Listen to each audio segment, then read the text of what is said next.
सामाजिक विज्ञान से चूंकि सभी लोग घबराते हैं, क्या पढ़े क्या ना पढ़े ये सबको समझ में नहीं आता। तो आज हम बात करेंगे क्लास 10th के विषय सामाजिक की, जिसमें से इसी वीडियो के पार्ट से पार्ट 1 पार्ट 2 या पार्ट 3 जो भी बन जाए उन्हीं में से आपको 20 अंक के मिलने तय है, यानी 20 अंक आपको उसी में से मिलने वाला है, यानी इन्हीं वीडियो में से।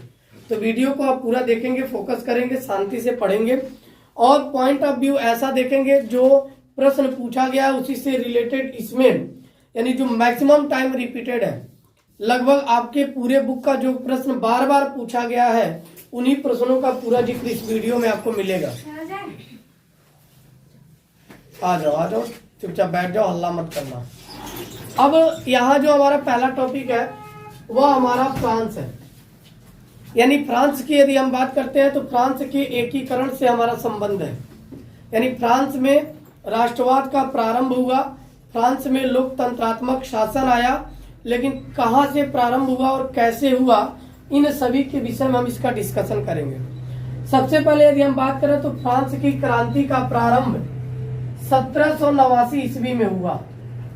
किस ईस्वी में हुआ? 1789। यानी फ्रांस की क्रांति का प्रारंभ यदि पूछता है तो 1789 में। और आप ये जान लो, सबसे पहला प्रश्न यही पूछा हुआ है बोर्ड परीक्षा में कि फ्रांस की क्रांति का आरंभ या प्रारंभ हुआ, और उसमें 4 ऑप्शन देगा, 1789, 1800, 1889, 1900। अब उसमें से आपको टिक क्या करना है? 1789। यानी प्रश्न पूछेगा, यानी उत्तर और प्रश्न, यानी एक प्रश्न कर लेने से आपके बहुत सारे उत्तर यहाँ से बन जाएंगे। ठीक है, तो 1789 ईस्वी में फ्रांस की क्रांति का आरंभ हुआ, और फ्रांस की क्रांति में उस समय लुई 16वें, यानी 1789 से पहले की यदि हम बात करें, जब एक क्रांति प्रारंभ हुई तो लुई 16वें के शासन का अंत भी हुआ था। के शासन का अंत भी हुआ था। यानी प्रश्न यदि पूछ ले कि लुई 16वें के शासन का अंत कब हुआ, तो भी आप बताओगे 1789 में। यानी फ्रांस की क्रांति के प्रारंभ में पहला काम यही हुआ कि जो लुई 16वें के शासन था, यानी जो लुई 16वां राजा था, उसी समय उसका अंत किया गया, और यहीं से बिगुल बच गया किसकी? फ्रांस की आजादी का। यानी फ्रांस में लोकतंत्रात्मक यानी प्रजातंत्रात्मक शासन हो, इसका बिगुल बच गया 1789 में। बातें समझ में आ रही हैं? yes, फिर इसी में यदि प्रश्न पूछ लेता है कि 1789 ईस्वी में फ्रांस कैसा राजतंत्र था, तो उस समय फ्रांस में सीमित राजतंत्र था। कैसा था? सीमित राजतंत्र।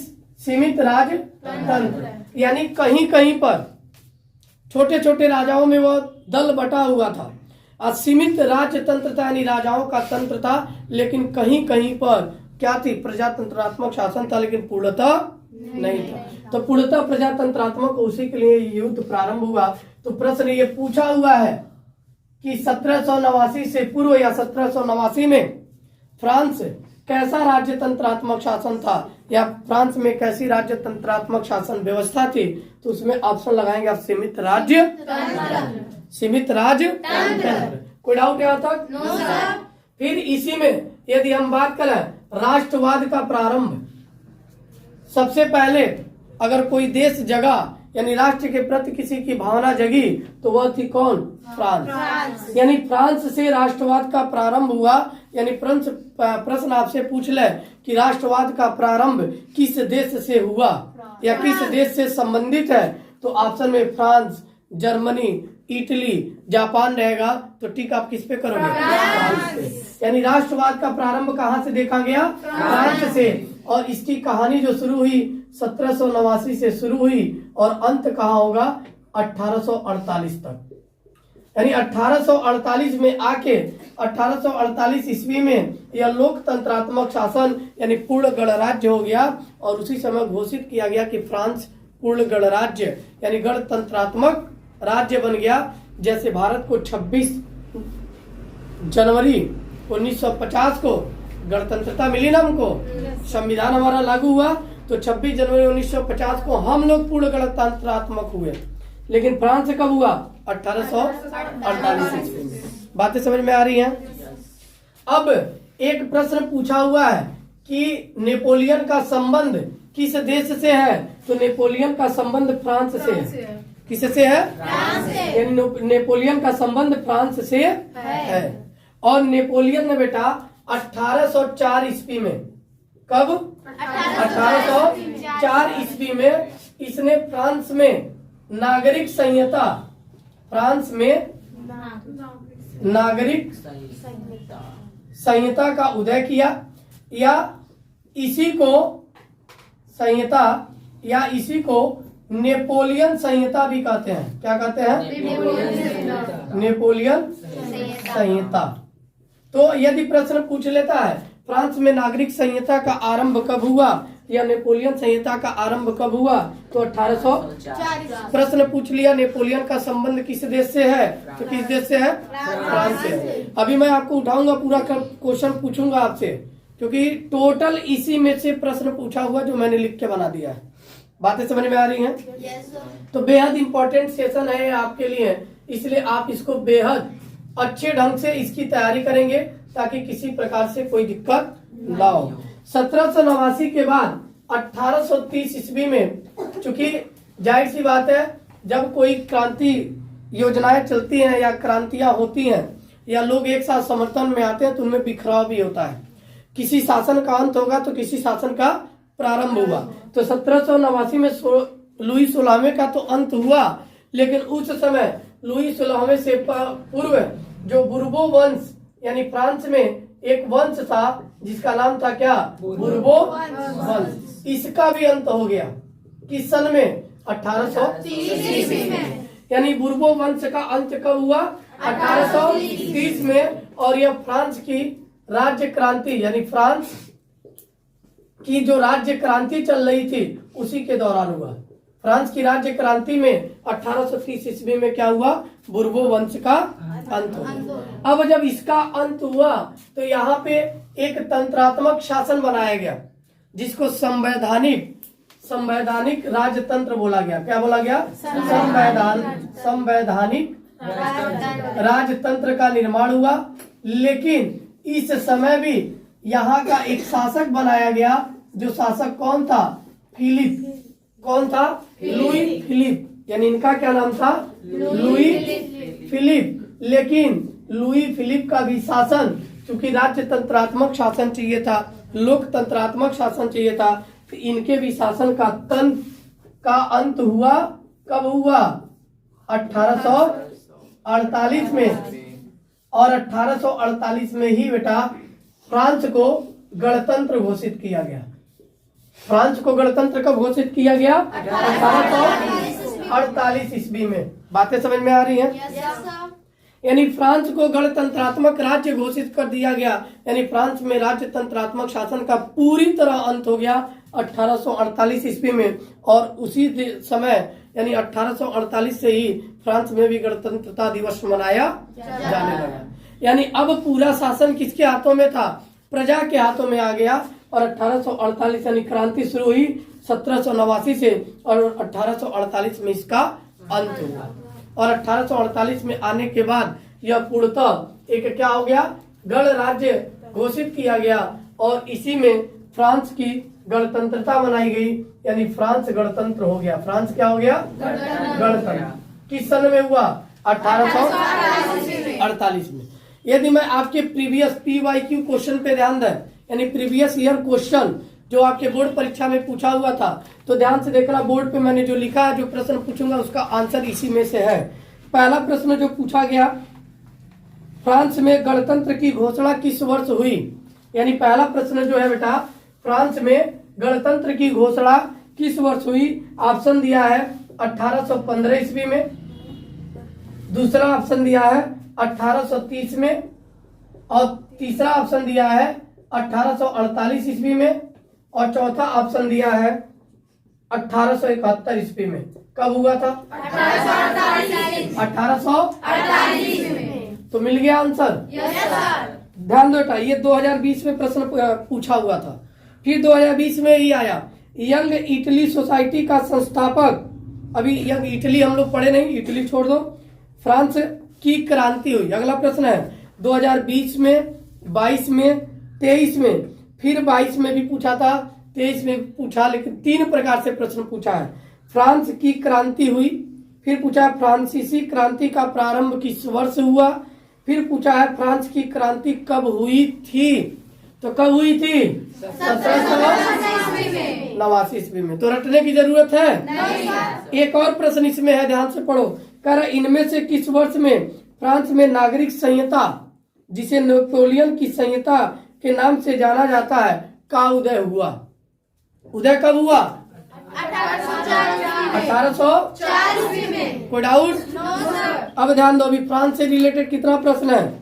फिर पूछा हुआ है राष्ट्रवाद का प्रारंभ किस देश से हुआ? ये 2020 और 21 में पूछा है, लेकिन 22 में फिर ये प्रश्न पूछा।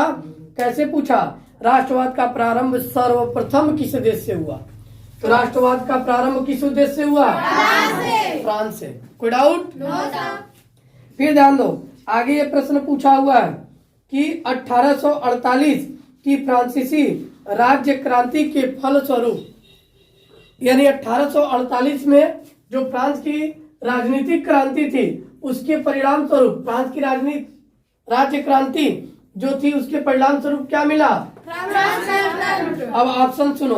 कह रहा निरंकुश राज्य तंत्र की स्थापना हुई, यानी बिना राजा का राज्य तंत्र बनाया गया। दूसरा, सीमित राज्य तंत्र की स्थापना हुई। तो सीमित राज्य तंत्र कब है? 1789 ईस्वी में, 1848 में नहीं था। अब फिर पूछ रहा है सैन्य शासन की स्थापना हुई, सैनिकों का शासन दे दिया गया, ऐसा कुछ नहीं हुआ था। गणतंत्र की स्थापना हुई, तो क्या ऑप्शन होगा? यानी 1848 ईस्वी में गणतंत्र की स्थापना हुई। यानी देखो कितने इंपॉर्टेंट प्रश्न यहीं से मिल रहे हैं। फिर कह रहा है नेपोलियन की पराजय कब हुई? ध्यान देना, नेपोलियन जो था 1804 ईस्वी में ये बनाया, लेकिन इसका एक पराजय है जो 1815 ईस्वी में हुआ था। कब हुआ था? 1815। तो ये भी प्रश्न हम यहाँ से अब कवर कर लेंगे। यानी पराजय कब हुआ? 1815 ईस्वी में। और क्या पूछा हुआ फ्रांस से रिलेटेड?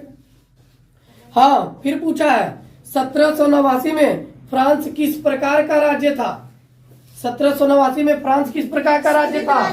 सीमित राज्यतंत्र, सीमित राज्यतंत्र था। फिर और कोई प्रश्न इससे? यानी लगभग जितने प्रश्न आपके फ्रांस से रिलेटेड आज तक बोर्ड परीक्षाओं में पूछा है वह पूरा मात्र इतने ही जितना लिखा गया इतने में से ही है।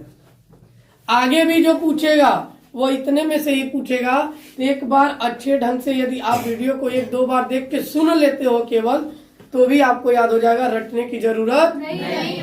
और बेटा इसको इस प्रकार डायग्राम इसलिए बनाया है क्योंकि हमारे माइंड का जो पार्ट होता है 2 पार्ट में डिवाइड होता है। एक लेफ्ट हैंड राइट ब्रेन होता है, लेफ्ट हैंड ब्रेन, और एक राइट हैंड ब्रेन। यानी एक में हमारा कैलकुलेशन पोर्शन होता है, तो एक में इमेजिनेशनल पार्ट होता है, यानी इमेजिनेशन की कल्पना होती है, जिसमें आर्ट, कला, तमाम चीजें होती हैं। तो जब हम कलात्मक रूप से यानी लाइनिंग बना के चित्रात्मक रूप से किसी चीज को पढ़ते हैं तो हमारे दिमाग में जब मेमोराइज होता है तो कभी भूलता नहीं है। तो इसलिए मैंने इसको इस प्रकार से बनाया ताकि आप एक बार पढ़ लो तो दोबारा आपको पढ़ने की आवश्यकता ना पड़े। क्लियर है यहाँ तक? अब जब हम फ्रांस की क्रांति पढ़ लिए तो इसके बाद हम जर्मनी का एकीकरण पढ़ लेते हैं। क्या पढ़ना? जर्मनी का एकीकरण, क्योंकि उससे भी महत्वपूर्ण प्रश्न कई साल लगातार पूछे गए हैं। तो इसके बाद हम वो बताने जा रहे हैं। क्लियर है ये? इसमें कोई डाउट हो तो आप पूछ लीजिए, नहीं तो अगला हम शुरू करें। कोई डाउट नहीं ना? ठीक। अब हम बात करते हैं जर्मनी का एकीकरण। तो जर्मनी का एकीकरण कब प्रारंभ हुआ और इसकी क्रांति कब से कब तक चली? तो 1866 से 1871 का दौर जो था यह बेहद अहम था। यानी 1866 से जर्मनी का एकीकरण का दौर प्रारंभ हुआ, लेकिन इसके पूर्व 1848 में एक अथक प्रयास किया गया था कि एक संसद बनाया जाए और उसके अंतर्गत एक राज्य तंत्रात्मक शासन चलाया जाए। लेकिन 1848 के दौर में जो एक प्रयास किया गया है असफल रहा, क्योंकि उस समय जो तानाशाही यानी तानाशाह जो थे और जो सेना दल थी उन सभी ने मिलकर इसको दबा दिया और उसका नेतृत्व नेपोलियन ने किया था। लगभग 39 राज्यों को एक साथ मिलाकर, यानी 39 छोटे छोटे जो भागों में बटे हुए थे, उनको एक साथ मिलाकर एक राज्य तंत्रात्मक शासन बनाने का प्रयास किया, लेकिन असफल हो गया। लेकिन 1866 और 1871 ईस्वी का जब दौर आया तो उस समय प्रसा एक जगह था जहाँ के भूस्वामी लोग थे। भूस्वामी मतलब जो धनवान व्यक्ति थे। इन सभी ने मिलकर प्रसा की एक कमान संभाली, जिसका मुख्य नेतृत्व करने वाला वहां का जो मुख्यमंत्री था प्रसा सेना का, वह कौन था? ऑटोवान। यानी ऑटोवान ने संभाला और वहीं से प्रक्रिया शुरू हुई। तो प्रारंभ तो देखा गया जो यानी 1848 ईस्वी में एक जर्मन महासंघ द्वारा एक प्रयास किया गया था इसको जर्मनी का एकीकरण करने का, लेकिन वह असफल रहा बेटा। असफल इसलिए हो गया क्योंकि इनके पास उतना सैन्य बल नहीं था, ये उतने ताकतवर नहीं थे, उतनी अच्छी कूटनीति और रणनीति नहीं बना पाए, जिसको बाद में चल के तानाशाही और वहां के सैन्य बलों ने मिलकर दबा दिया। लेकिन इस असफलता के बाद फिर इसका नेतृत्व यानी जर्मनी को एकीकरण करने का नेतृत्व प्रसा ने संभाला। किसने संभाला? प्रसा ने संभाला, जिसका जो मुख्यमंत्री था, यानी अब इसकी पूरी कमान यानी जर्मनी को एकीकरण करने का पूरा कमान किसने संभाल लिया? प्रसा ने, जिसका जो मुख्यमंत्री था वह इसका क्या किया? अगुवाई किया ऑटो वान बिस्मार्क ने क्या किया? इसकी अगुवाई में यानी प्रसा की सेना ली, और प्रसा जो सैन्य बल था और वहां किसानों की भी मदद ली, और मदद लेने के बाद कुछ सैन्य अधिकारी और कुछ सैनिकों ने भी मिलकर इनकी मदद की, और फिर जाके ऑटो वान बिस्मार्क ने लगभग 7 वर्षों तक संघर्ष किया। यानी प्रसा की सेना और नौकरशाही की मदद से, किसकी मदद से? एक प्रसा की सेना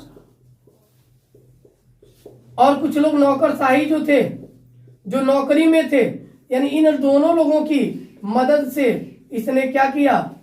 लगभग 7 वर्षों तक, यानी 7 वर्षों में 3 राज्यों पर विजय प्राप्त किया। यानी इसने क्या किया?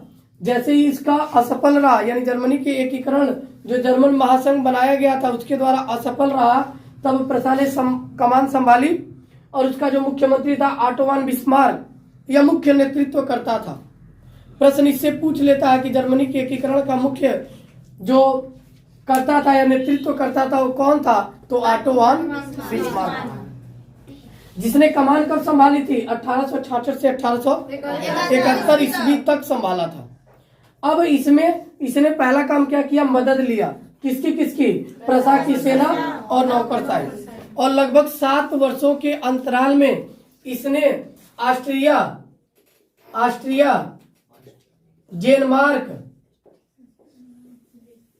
डेनमार्क और फ्रांस को क्या कर दिया? पराजित किया। तीनों को क्या किया?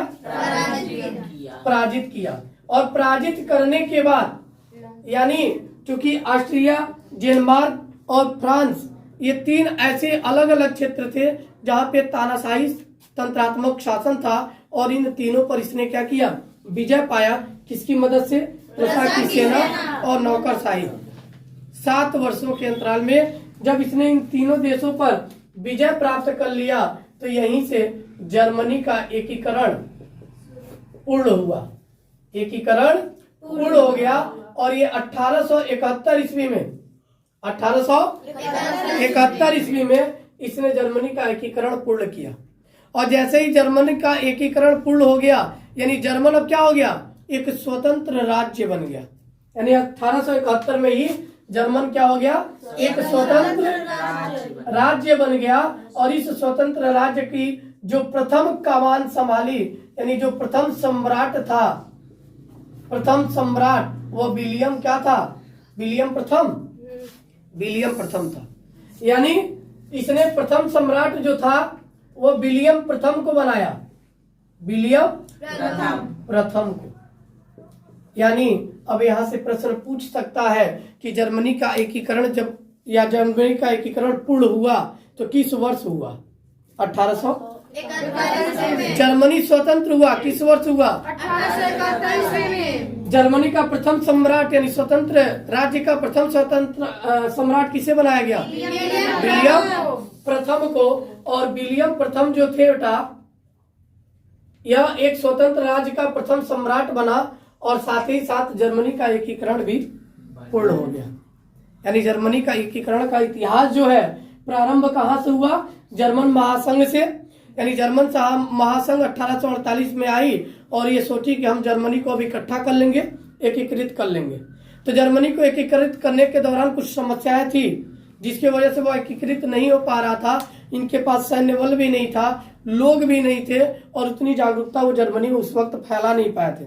जिसमें क्या हुआ, तानाशाही जो लोग थे, जो नौकरशाही लोग थे, जो सेना दल था, वो सब मिलकर इसको दबा दिया और ये प्रयास असफल रहा। लेकिन फिर 1866 और 71 का दौर आया जिसकी कमान किसने संभाला? प्रसा ने, जिसका मुख्यमंत्री जो था ऑटो वन बिस्मार्क के नेतृत्व में इन्होंने 7 वर्षों में लगभग ऑस्ट्रिया, डेनमार्क और फ्रांस को पराजित किया और पराजित करने के बाद जर्मनी को एक संपूर्ण स्वतंत्र राज्य घोषित कर दिया। और यह दौर था क्या? 1871। यानी 1871 में इन्होंने जर्मनी को क्या किया? पूर्ण स्वतंत्र कर लिया, जिसका प्रथम सम्राट विलियम प्रथम को बनाया गया। किसने संभाली कमान? विलियम प्रथम ने। अब पूर्व जो क्वेश्चन थे यानी प्रीवियस ईयर्स क्वेश्चन जो है PYQ, यह कौन कौन क्वेश्चन थे अब उसको ध्यान से देखो। उस सभी का उत्तर आपको इतने में से ही मिलेगा। पहला प्रश्न जो था इसमें ध्यान से देखो, कह रहा है जर्मनी को किस वर्ष एक स्वतंत्र राज्य घोषित किया गया? यह प्रश्न कब पूछा गया है? 2020 में। यानी जर्मनी को किस वर्ष प्रथम स्वतंत्र राज्य घोषित किया गया? 1847 में। कोई डाउट?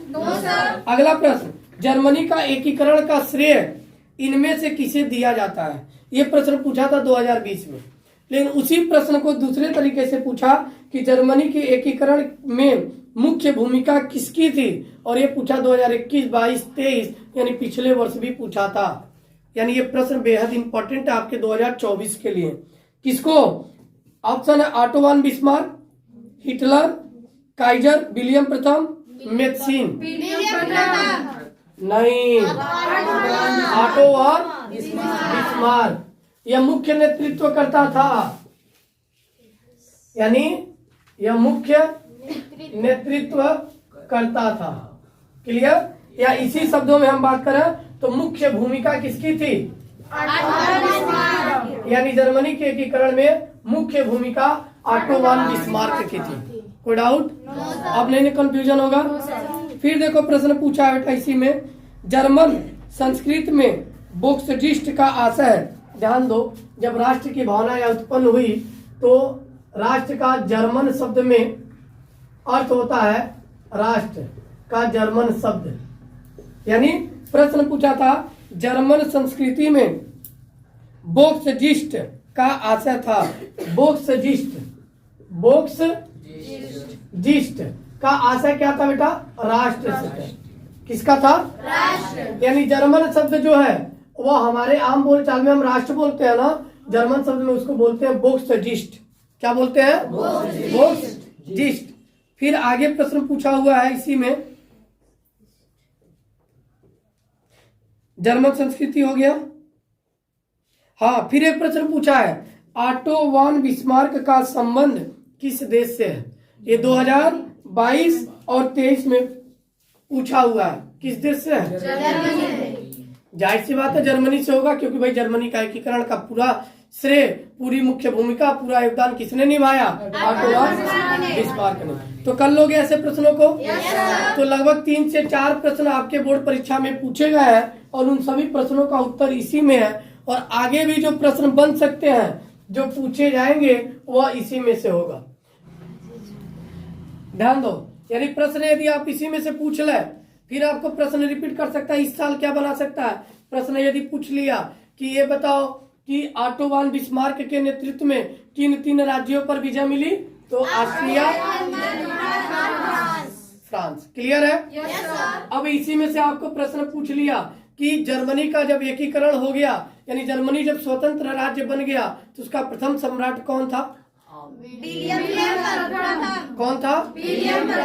कोई डाउट? No sir. क्लियर है? Yes sir. यानी जर्मनी के एकीकरण का दौर क्या था? 1866 से, यानी जर्मनी के एकीकरण का दौर या समय अवधि पूछ ले तो 1866 से 1800, यानी जर्मनी शब्द जो था बोगिस्ट, इसका क्या अर्थ था? तो राष्ट्र। यानी बोगिस्ट का अर्थ क्या था? राष्ट्र। कोई डाउट? No sir. कर लोगे आप? Yes sir. जर्मनी के एकीकरण का कौन सा प्रयास सफल रहा? तो 1848, जो जर्मन महासंघ द्वारा किया गया, 1848। क्लियर है? कोई डाउट? तो ये भी बेहद इम्पोर्टेंट है। और जर्मनी के एकीकरण के बाद बेटा इटली का एकीकरण बेहद इम्पोर्टेंट है।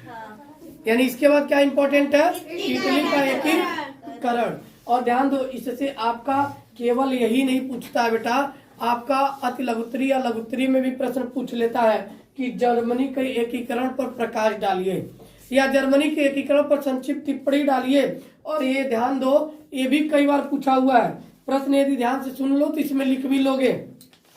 क्या पूछा है? एनसीईआरटी का 2020 में पूछा है, 2022, 2023 में, और फिर 2023 के एक और मॉडल पेपर में पूछा था। प्रश्न कैसे पूछा था कि जर्मन एकीकरण की प्रक्रिया पर संक्षिप्त पता लगाएं, यानी संक्षेप में पता लगाएं कि जर्मनी का एकीकरण कैसे हुआ।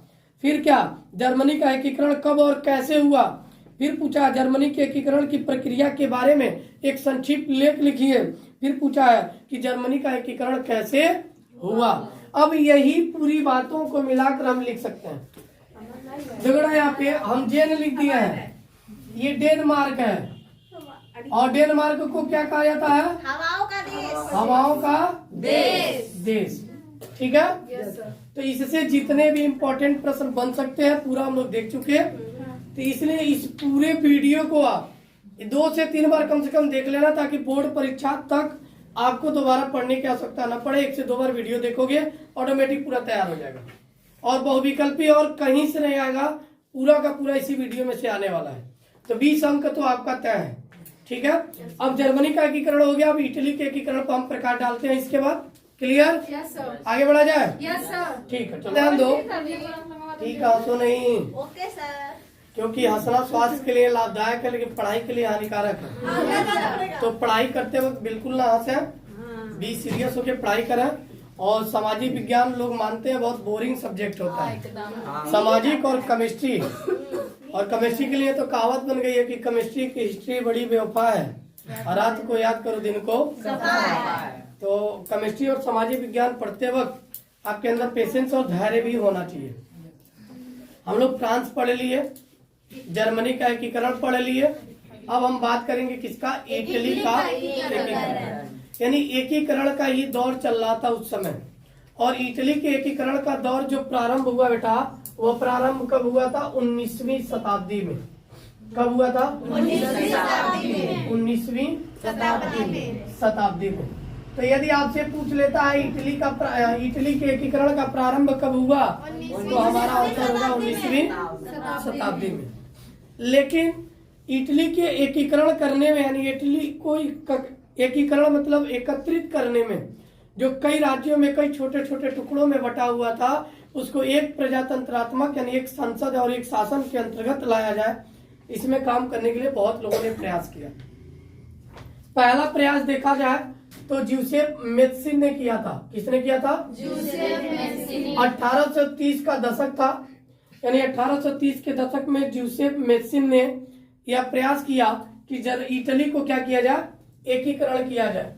और ज्यूसेफ मेत्सिन का ये प्रयास कुछ हद तक सफल रहा, लेकिन पूर्णतः सफल नहीं रहा।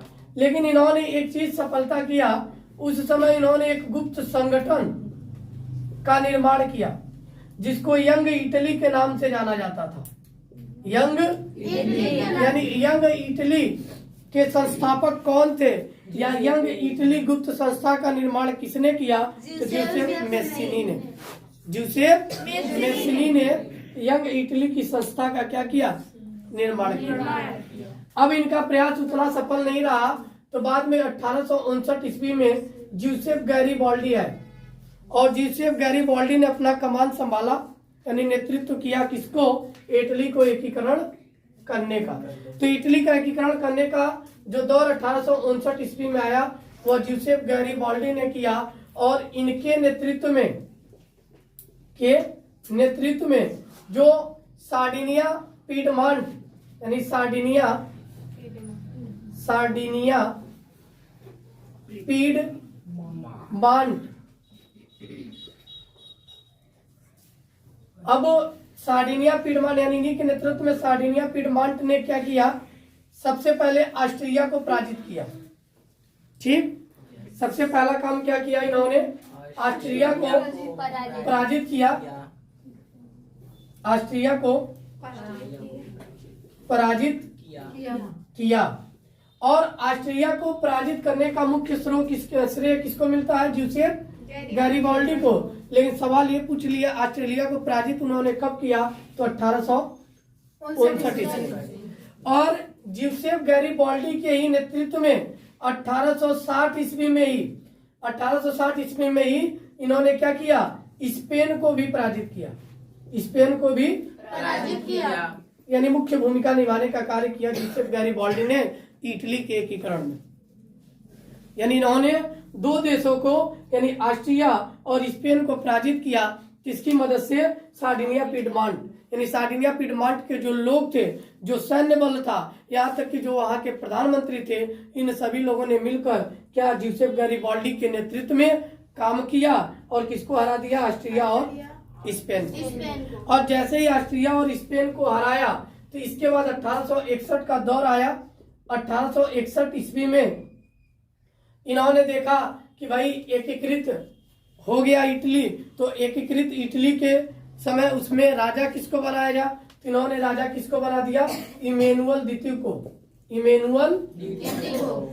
को इन्होंने क्या किया, राजा बना दिया, किसका, एकीकृत इटली का राजा बना। यानी एकीकृत इटली का राजा कौन बना, इमैनुअल द्वितीय। लेकिन इटली का अभी संपूर्ण एकीकरण नहीं हुआ, और संपूर्ण एकीकरण नहीं हुआ इसका मुख्य कारण यह था कि एकीकरण का जो दौर पूर्ण हुआ वो 1870 ईस्वी में हुआ।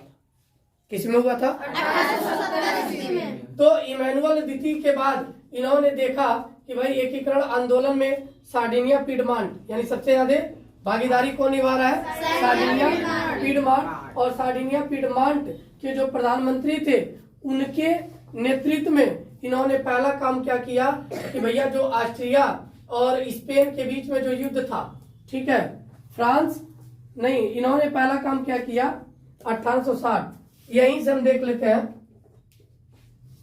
कि सार्डिनिया पीडमांट जो था, सार्डिनिया पीडमांट, इसके जो प्रधानमंत्री थे,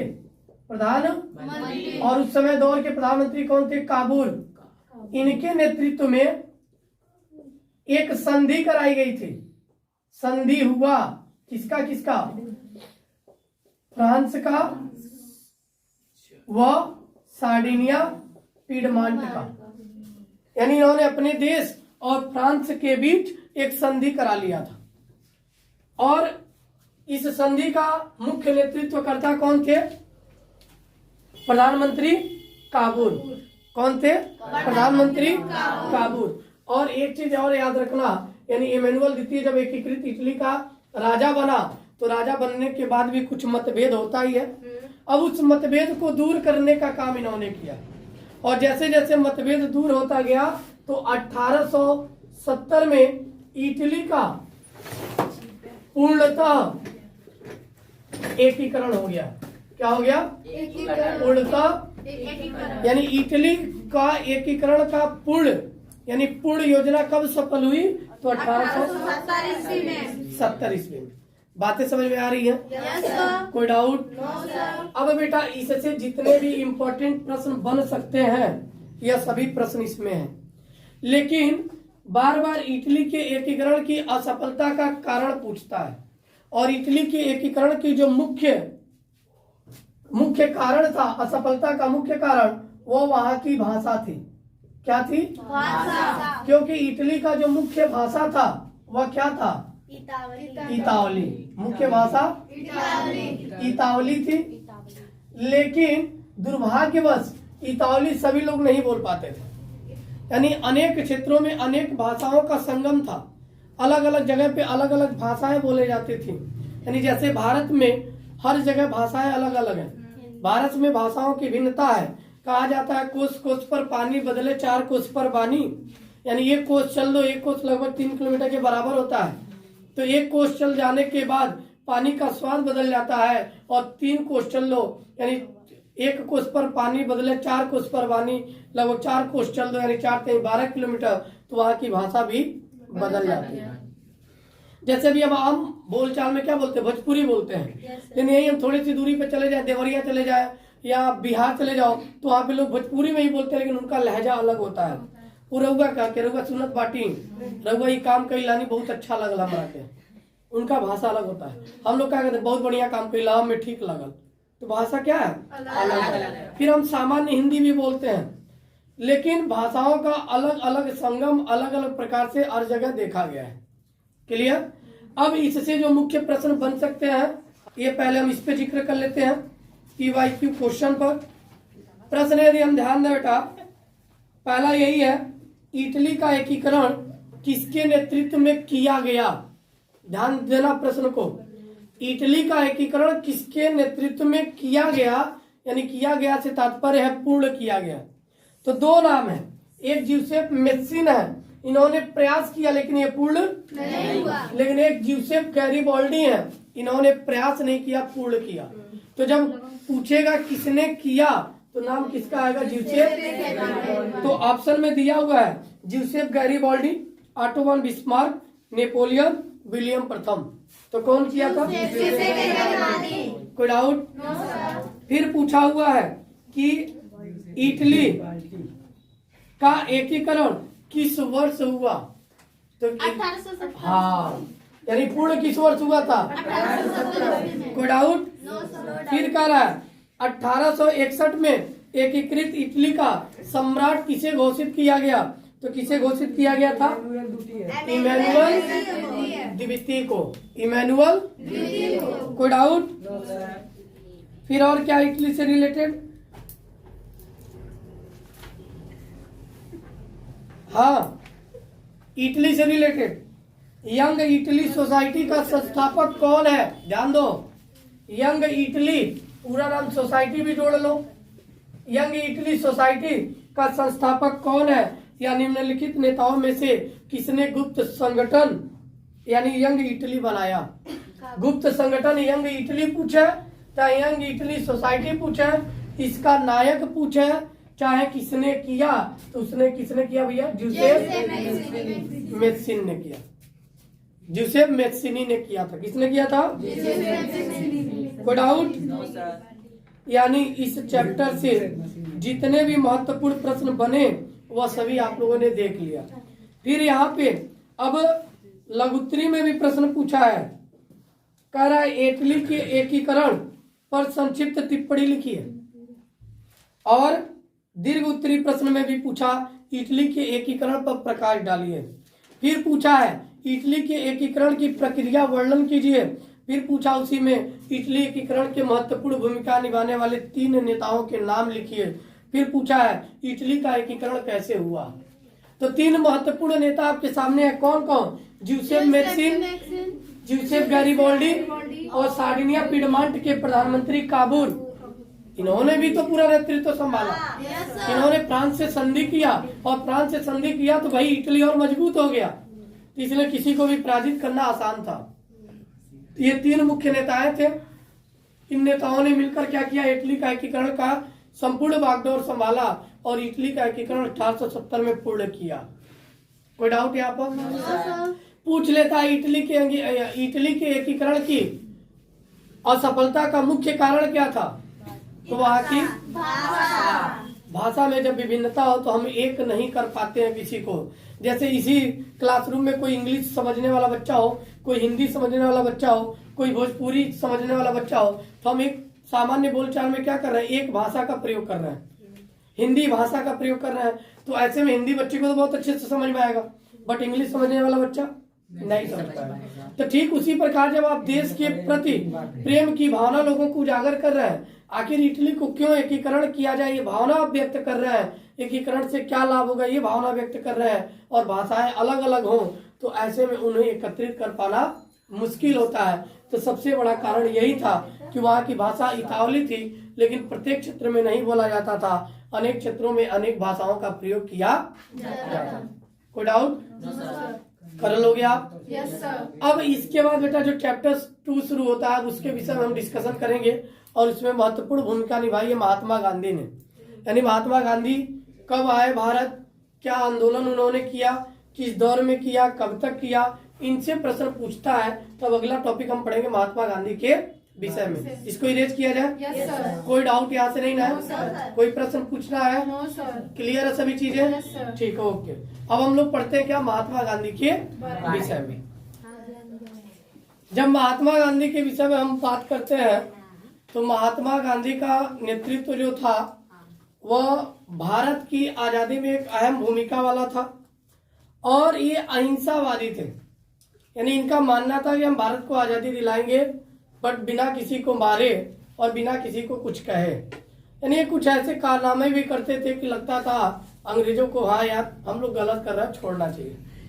इन्होंने तमाम भूमिकाएं निभाई हैं, तमाम आंदोलनों पे इन्होंने अपनी दिनचर्या का जीवन यापन किया है, और ये कोई भी आंदोलन चलाते थे ना तो इसमें शरीक होने वाले पहले व्यक्ति और सबसे आगे रहते थे। इनकी ये महत्वपूर्ण भूमिका थी। और आजादी के बाद दौर में जब आया, आजाद हुआ भारत, तो इनको एक शब्द से संबोधित किया गया, वह शब्द था क्या? राष्ट्रपिता। क्या था? राष्ट्रपिता। यानी महात्मा गांधी को संबोधित किया गया किस शब्द से? राष्ट्रपिता से।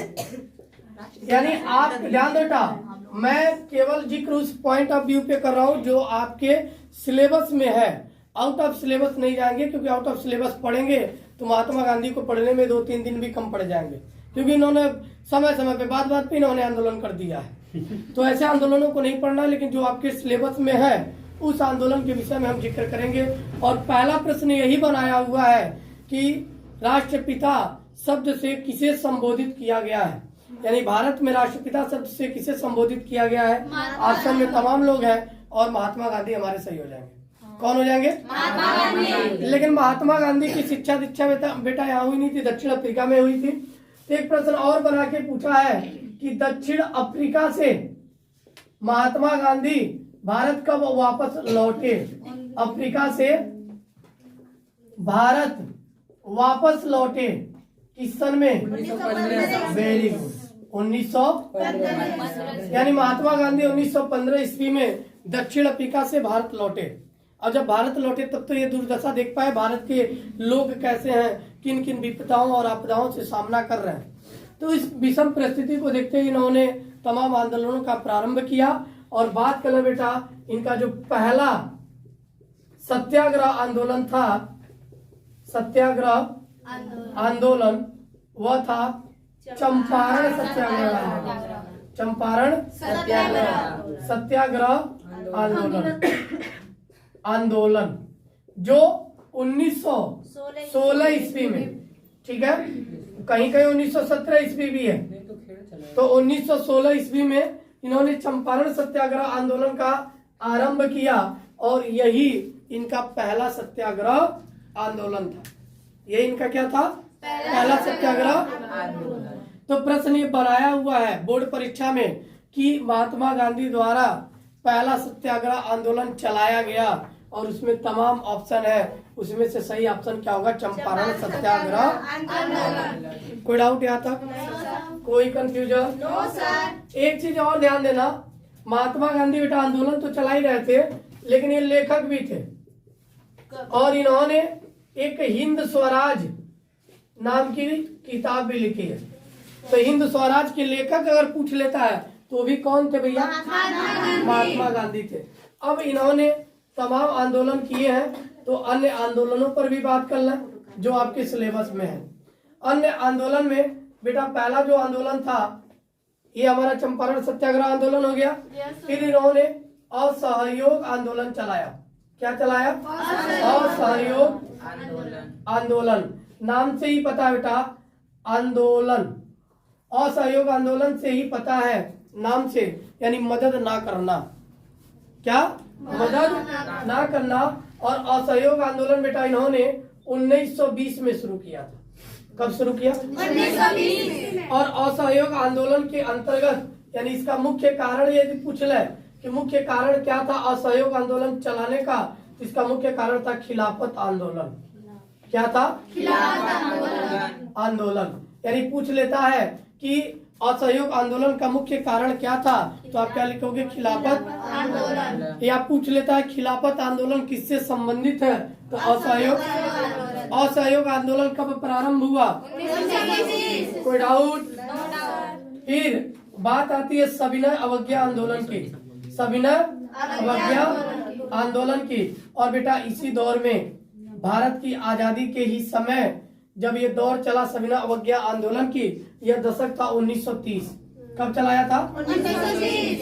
तो 1930 इसमें बेटा हिंदू और मुस्लिम पक्ष बटा हुआ था।